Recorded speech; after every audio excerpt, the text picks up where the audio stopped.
modal merupakan salah satu elemen penting dalam perekonomian suatu negara yang berfungsi sebagai tempat bertemunya pihak yang membutuhkan modal atau emiten dengan pihak yang memiliki kelebihan dana atau investor. Pasar modal ini menyediakan sarana dan prasarana untuk memperjualbelikan berbagai jenis instrumen keuangan jangka panjang, seperti saham, obligasi, dan instrumen derivatif.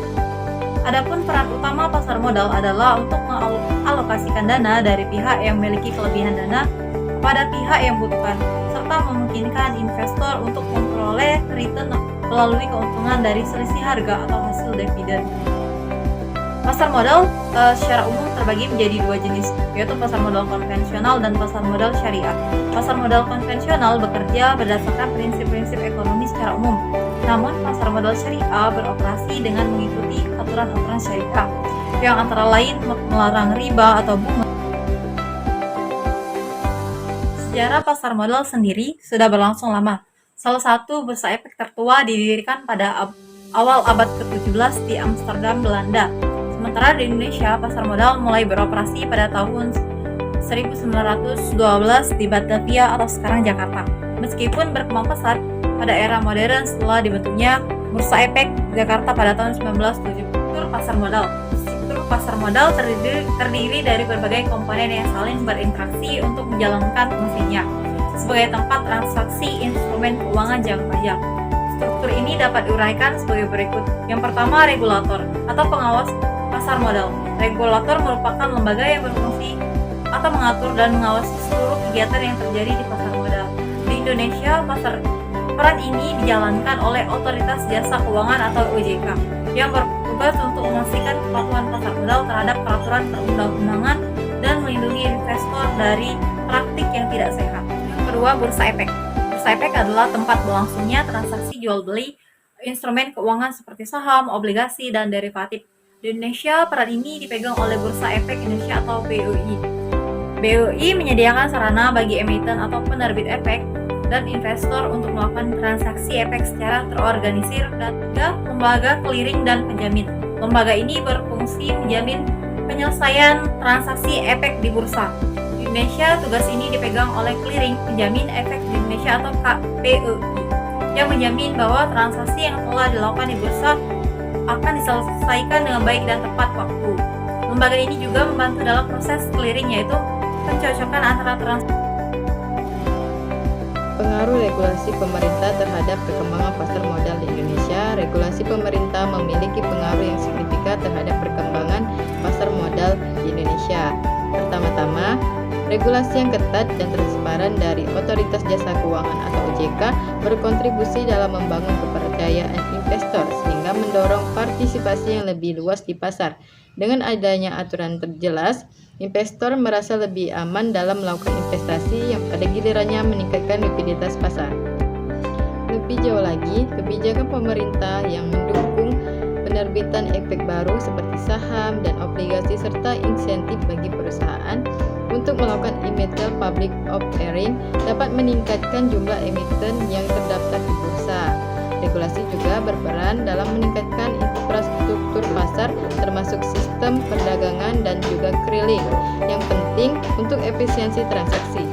Dengan regulasi yang adiktif, inovasi produk keuangan seperti sukuk, reksadana dapat diperkenalkan, memberi lebih banyak pilihan lagi investor dalam menarik lebih banyak dana.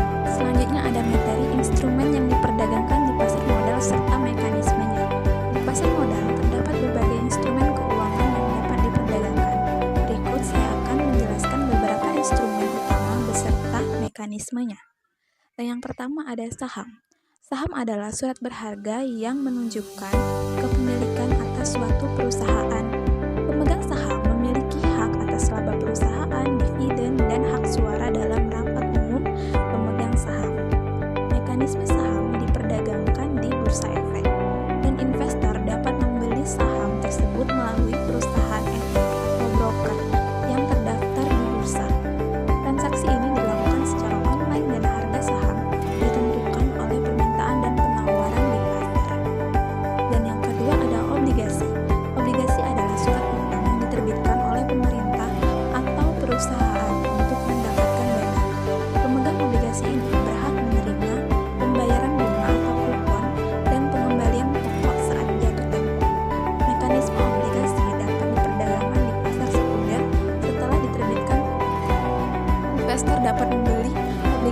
tersebut melalui broker dan dapat menjualnya sebelum jatuh tempo di pasar sekunder.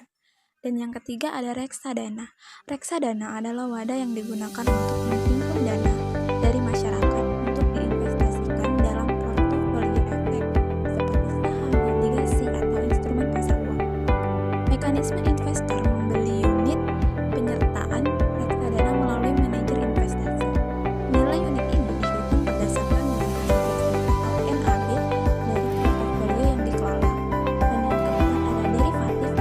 Instrumen derivatif adalah kontrak yang nilainya tergantung pada nilai aset dasar atau underlying aset, seperti saham, obligasi, atau emas. Contoh instrumen derivatif adalah OTC dan future mekanisme derivatif. Diperdagangkan di bursa berjangka atau over the counter atau OTC. Trader dapat membeli atau menjual kontrak berdasarkan spekulasi pergerakan harga aset dasar. Dan yang kelima ada exchange traded funds atau ETF. ETF adalah reksadana yang diperdagangkan di bursa saham dan memiliki portofolio yang terdiri dari berbagai aset, mirip dengan indeks saham. Mekanisme investor dapat membeli dan menjual unit ETF di bursa sama seperti saham. Harga ETF ditentukan oleh penawaran dan permintaan di pasar. Dan yang terakhir ada suku. Suku adalah surat berharga syariah yang diterbitkan berdasarkan prinsip-prinsip syariah, memberikan imbal hasil yang sesuai dengan syariah Islam. Mekanisme suku diperdagangkan di pasar sekunder, mirip dengan obligasi. Lalu investornya membeli suku melalui broker yang terdaftar. Baik, selanjutnya saya akan menjelaskan tentang dampak perkembangan teknologi terhadap pasar modal. Tentunya, dampak perkembangan teknologi terhadap pasar modal ini berperan sangat penting karena perkembangan teknologi ini sangat penting dan memberikan dampak signifikan terhadap pasar modal, mempengaruhi cara transaksi dan meningkatkan efisiensi pasar. Selain itu, teknologi juga telah memperkenalkan algoritma dan sistem perdagangan yang otomatis yang memungkinkan eksekusi perdagangan yang lebih cepat. Perkembangan teknologi informasi ini juga memiliki akses yang lebih besar ke data dan analisis pasar. Dengan adanya perkembangan teknologi terhadap pasar modal ini, tentunya dapat mempermudah para investor mendapatkan informasi analisis pasar yang akurat melalui aplikasi dan platform online. Seperti yang kita ketahui, pasar modal merupakan tempat di mana sekuritas seperti saham dan obligasi diperdagangkan. Hal ini berfungsi sebagai penghubung antara investor dan perusahaan-perusahaan yang membutuhkan dana. Oleh sebab itu, mengapa pentingnya kita memahami mengenai pemahaman ilmu dan pengetahuan tentang pasar modal.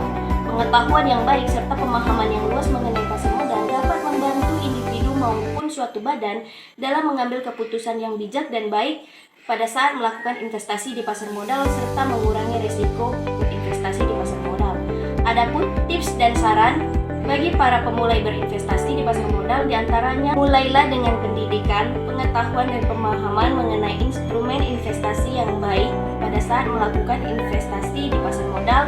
Kemudian diversifikasi portofolio serta selalu lakukan riset sebelum melakukan investasi di pasar modal.